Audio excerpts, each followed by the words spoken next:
Master Jet, may tanong lang po ako. Nag-resign na po kasi si Secretary Sara Duterte.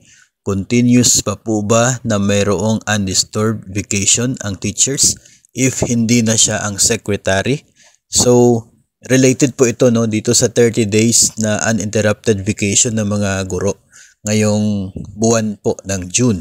So dahil nasa DepEd order na po no yung school calendar para po sa ngayon, so tuloy-tuloy po itong 30 days na ito until sa June 30. Yung tanong po dito ay sa susunod po na school break, no, sa susunod po between school year 2024-2025 at 2025-2026, no, kung mayroon pa rin ba na katulad nito.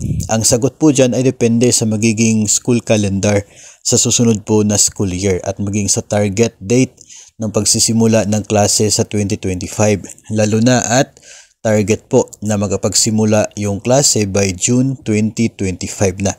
No, yung back to June naman yung start ng klase. So, baka depende sa calendar of activities ng DepEd if ever na magtatapos itong papasok na school year as early as siguro mga April, ganun, or May, no? So depende po 'yan sa magiging calendar po. Titingnan po natin, abangan natin kung ano po yung mangyayari, no?